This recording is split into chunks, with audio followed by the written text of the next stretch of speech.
श्रीराम. नमस्कार साधक बंधू भगिनींनो, चैतन्य उपासना या चॅनलवर मी सौ माधुरी कुलकर्णी आपले स्वागत करते. या चॅनलद्वारे आपण सोमवार ते शनिवार श्री ब्रह्मचैतन्य गोंदवलेकर महाराज यांचे शिष्योत्तम परमपूज्य श्री केशवराव बेलसरे तथा बाबा बेलसरे यांच्या दृढनिश्चयात्मक साधन व संपूर्ण समर्पण या पैलूंनी ओतप्रोत आनंद साधना या आत्मचरित्रात्मक साधन वृत्तांताचा आस्वाद घेत आहोत. तसेच रविवारी श्री महाराजांच्या काही भक्तांचे अनुभव ऐकत आहोत.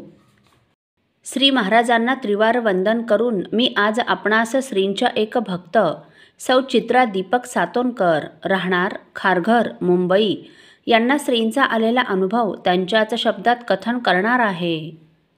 चित्राताई सांगतात, श्रीराम समर्थ.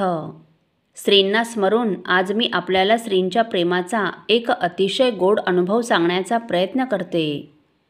त्याचे असे झाले की 2010 साली आम्ही नांदेड येथे राहत होतो. आमच्या मुलाच्या डिप्लोमाची ॲडमिशन आम्हाला तिथे कुठेही मिळाली नाही, म्हणून आम्ही सातारा येथे गेलो. कॉलेज कसे आहे काहीही माहिती नव्हते. इंटरनेटवरून माहिती काढली आणि कॉलेज बघावे म्हणून जरा लवकर गेलो. तिथे कोणीही ओळखीचे नाही, काहीही माहिती नाही. अशा परिस्थितीत तिथे एक सर भेटले. आमच्याशी ते खूप आपुलकीने बोलले, बसा वगैरे म्हणाले. आम्ही स्टाफ रूममध्ये बसलो. तेवढ्यात तिथे एक दुसरे सर आले व त्यांनी मुलाची फाईल बघितली. मुलाने फाईलवर श्री महाराजांचा फोटो चिकटवला होता. त्या सरांनी श्रींचा फोटो पाहिल्यावर एकदम उभे राहिले आणि मुलाला जवळ बोलावून म्हणाले, अजून ॲडमिशनची प्रक्रिया सुरू झाली नाही. तुम्ही 8-10 दिवसांनी या.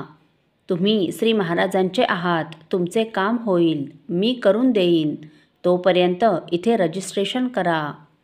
आम्ही श्रींच्या भरवशावर सर्व प्रक्रिया केली आणि कॉलेजच्या बाहेर आलो व मी मुलाला म्हणाले, इथपर्यंत आलोच आहोत तर श्री महाराजांचे दर्शन घेऊन जाऊया. म्हणून आम्ही साताऱ्याहून गोंदवल्याला आलो.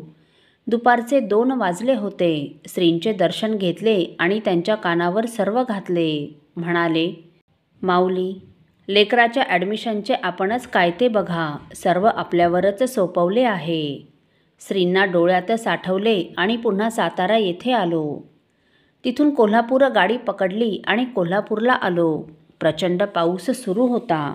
मुलाला भीती वाटत होती की मला काही त्रास होतो की काय. मी मोठ्या आत्मविश्वासाने त्याला म्हणाले, आपण श्रींना भेटून आलो आहोत, मला काहीही त्रास होणार नाही.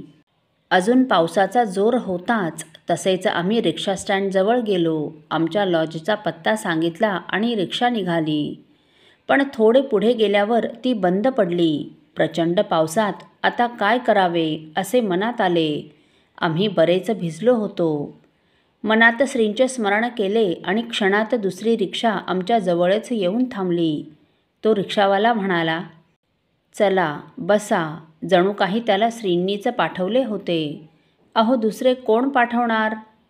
त्यांचे आपल्या लेकरांवर असीमित प्रेम असते ना. आम्ही त्या दुसऱ्या रिक्षात बसलो व लॉजवर आलो. प्रचंड थंडी वाजत असल्याने लॉजवाल्याला 2 कप चहा आणण्यास सांगितले, परंतु त्याने नकार देऊन दूध नसल्याचे कारण सांगितले. त्यावेळी रात्रीचे 10:30 वाजले होते. खूप भूक लागली होती, पण श्रीकृपेने आम्हाला गरम गरम आंबोळी मिळाली. पुन्हा श्रींना म्हणाले, ठीक आहे, चहा नाही तर नाही, आंबोळी तरी दिलीत, पोट भरले, धन्यवाद. एवढे बोलेपर्यंत लॉजवाल्याने आल्याचा एकदम झकास 3 कप चहा आणून दिला. दूध नव्हते ना असे मी त्याला विचारता तो म्हणाला, दुसऱ्या एका रूममध्ये एका बाईचे लहान मूल दुधासाठी रडत होते. त्याच्यासाठी बाहेर लांब जाऊन दूध आणले. त्यावेळी तुमची देखील आठवण झाली.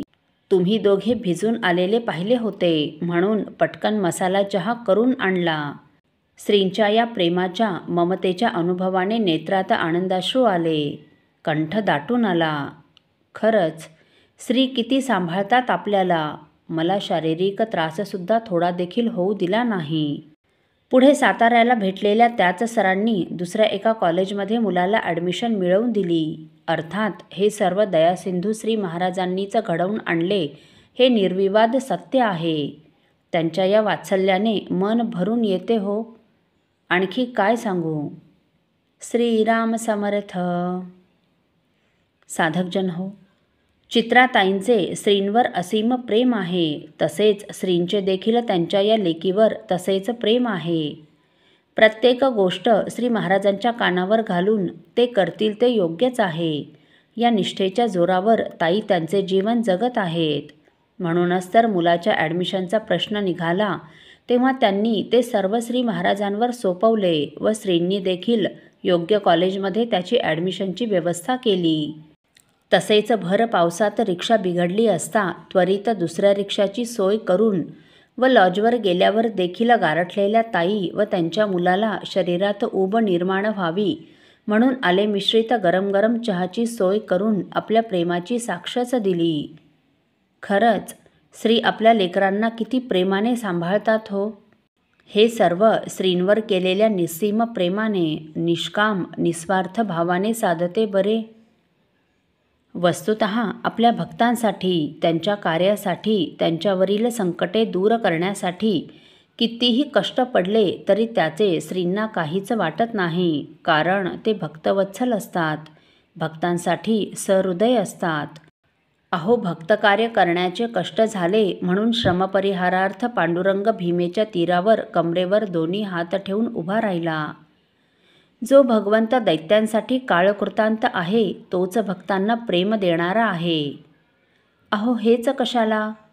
असुरांनी पृथ्वीवर हाहाकार माजवला म्हणून क्षीरसागरी वास करीत असलेल्या या भक्तवत्सलाने एका सर्वसामान्य गवळ्याच्या घरी अवतार घेतला. थोडक्यात काय, तो भावबळाने हाती लागत असल्यानेच तर भक्त पुंडलिकाच्या प्रेमात गुंतला गेला व त्याच्या हाती लागला.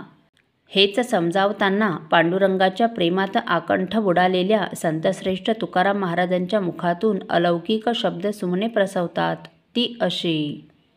दोन्ही हात ठेवूनी कटी, उभा भिवरेच्या तटी. कष्टलासी साठी, भक्ती काजे विठ्ठला.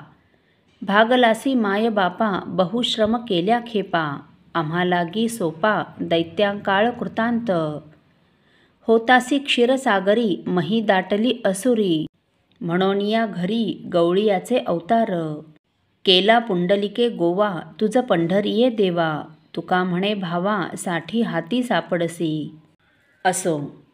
साधक हो, आपल्यापैकी कोणा श्रींच्या भक्तांना श्रींचे असेच काही अनुभव आले असतील तर इतर साधकांचे श्री महाराजांवरील व त्यांचा प्राण असलेल्या नामावरील प्रेम वृद्धिंगत व्हावेत या पवित्र हेतूने आपण मला ते 9422843253 अथवा सुनील दादांच्या 9892608401 या व्हॉट्सअप नंबरवर कळवावेत अशी नम्र विनंती.